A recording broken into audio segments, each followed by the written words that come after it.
Hey, what's up guys? It is I, Mark Yoon, and today I'm bringing another hopefully exciting video. So what I want to talk to you about today is actually the kind of demon in the room that nobody wants to talk about.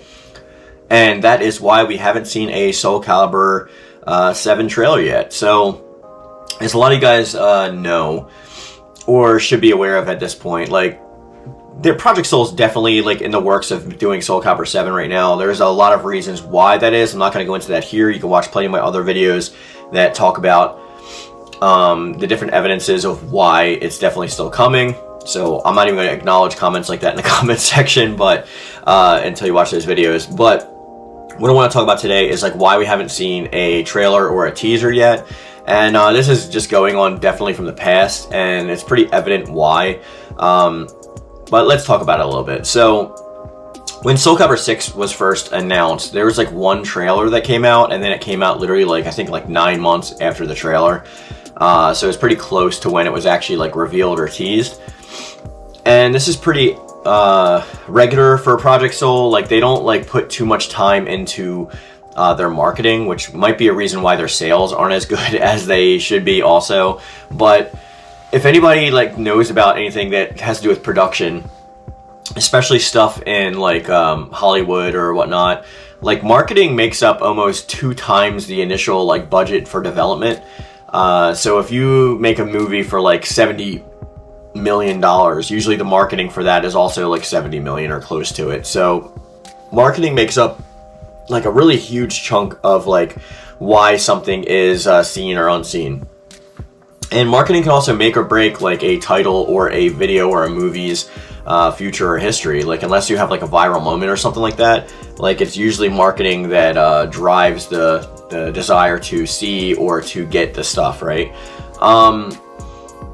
Project Soul is known for being a small team within Bandai Namco. They do work with the Tekken team a lot, and sometimes they have like interchangeable members while they'll like work on both games together or simultaneously. Like, for example, Harada like helped produce like Soulcalibur 5, right? But in that interim, you can see that they always have a much lower budget than Tekken, right? So a lot of the times, like, they'll put people over just to help out with the process, but their budget's usually lower because budget is based not on the project's need or demand. It's based on return of investment or ROI, and it's also based on investors that actually help fund the project. So, like, for example, if you're going to have like guest characters and you're paying a license fee, those guest characters will help bring over an audience from that franchise to your franchise. So when we go by the past, especially like Soulcalibur 5 in most recent history, and you can see that like they only do like one trailer before like a reveal, that's probably evident why we haven't seen anything for Soulcalibur 7 yet. Most likely they're going to come out with like one trailer. It's probably going to be like at some kind of like game award or something like that, just to save them a bit of money, and after that, then they're going to just come out with the game. So we're not going to get like Tekken 8 had, for example, where we have like that teaser of like Kazuya and then like a bunch of different trailers. It's just not going to happen. We'll probably see like one trailer, and that's going to be it.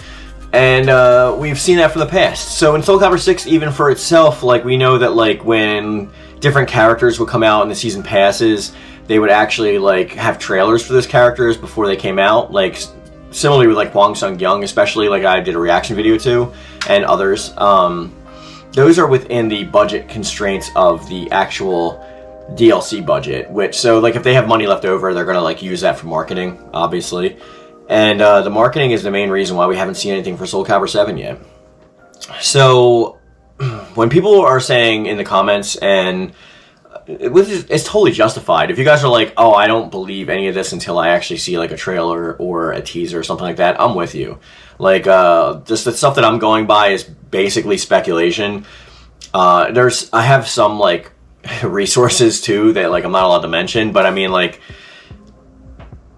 yeah. So I understand when you're like watching my videos and you're like, don't want to take things on like basically on blind faith, but it's not evident and it's not the case, but I can understand why people do that. But what we want to talk about is basically like why marketing is the way it is, right? So the back end of video game development, the same with like movies and TV and stuff like that, which a lot of people don't really acknowledge, is the money that goes into it. It's not just like a company throwing money at a project and like hoping it sticks or hoping it like works. Most of the time we have like a board of directors that are actually like advising said developers or production team or staff in the ways they're supposed to do things. Production teams and staff have to often go before the board and give them like a response to things and questions that they have. They have to get everything approved before they can actually finalize or do anything, which is why some things turn out like way less good than we want them to be, because like a lot of like board of directors don't really know the things that they're actually talking about. It's like GameStop, right? Most of the district managers and regional managers never came from GameStop. They actually came from like Walgreens and like CVS and like Walmart and companies like that. They have like not very limited knowledge on like the actual product that they're selling, because they're there to run the corporate back end. And it's the same with games. Like there's a board of directors, and then they're also funded by investors. And investors are people or corporations who actually like donate money towards the project because they want money back from that project. So they'll try to, let's say they want like 5% of the game or the sales from the game or whatever, and they'll put in like $100,000, right? They want to see like $200,000 back, basically. They want like as big of a return on investment as possible. And these people have like huge amounts of sway when it comes to the actual development of games and movies and all that stuff and all that media. So when you have like a board of directors that are funded by investors and the products that are actually like produced on the backs of other products, and like these games that are developed to turn a profit, when you have a game like Soulcalibur, who it's like a snake eating its own tail, right?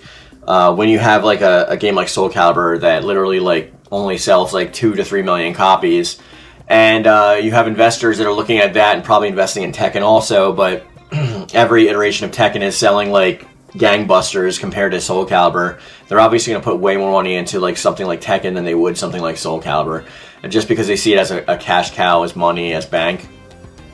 And when that money is not coming back to them and as much as it would for the other titles, they're obviously going to put less into it in the future.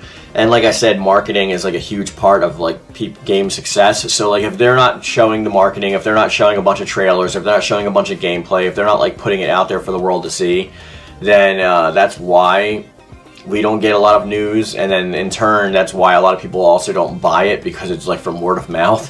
And actually, even most of the game sales that were from Soulcalibur 6, like when it hit that 2 million mark, were from like sales, like especially digital store sales, like on PSN or on Xbox. So they're not even making back the money that like they projected to make for that anyway, because if they're selling it at like $59.99 MSRP, and the games are selling mostly for like $20 or like $15 or something like that, then you'd have to sell like 3 copies of that game just to make at a sale discount, just to make the money you would for one normal sale when it like launched. And we see the timeline of Soulcalibur's life cycle, Soulcalibur 6 in particular, and how much it actually sold and when it actually hit those markers. And it didn't hit 2 million until like 2 years ago, right? Or like I think like a year and a half ago, something like that. And that's only physical sales, true. It doesn't include digital stores. It doesn't include well, it does include digital stores. It just doesn't include PC and most digital stores, because I think like Xbox won't like reveal their stuff or whatever. And it's like too many different stores like Steam and all that to like actually talk about, so they only work in physicalities, like physical. But the game's like super cheap now. So if you go into like GameStop, you can buy Soulcalibur 6 brand new for like $20, right? So if people are buying that game for $20, it still counts as a sale, but it's like not the original price. You know what I mean? So like when it actually, I'm like saying this a really roundabout way, and I don't usually talk this roundabout, probably because I'm sick, so I'm sorry.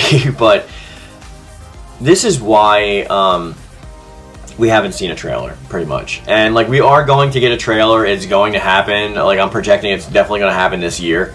But like I'll eat my words if like that doesn't happen. But I'm pretty sure that it's going to happen this year, and then we're probably going to get the game in 2024, if not like super late 2023. But we're going to get a trailer, and it's going to come out like 8 or 9 months like after the trailer actually launches. So we'll see what happens from here. But I just want to talk to you a little bit about why we haven't seen that yet. And hopefully this helped clear up some concerns that you have, because I know a lot of people don't really understand the back end, or it's not that they don't understand it, maybe they just don't get all the ins and outs and the inner workings of it.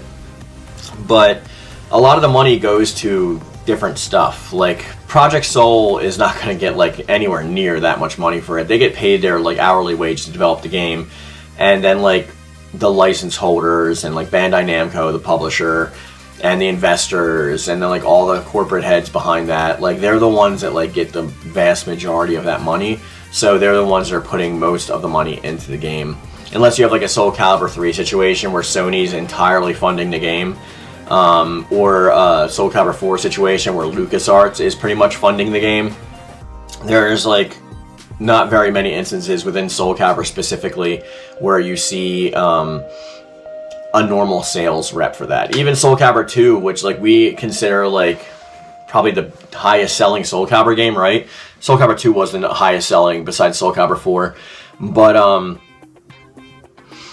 that was split between like 3 consoles. So you're paying like a lot of licensing and then platform rights, and there's a bunch of stuff like the guest rights and all that stuff, and that's why Soulcalibur came out, Project Soul came out and said that they're not going to do like console exclusive guests anymore, or anything console exclusive anymore, which I will make an entire video about. It might be my next video actually.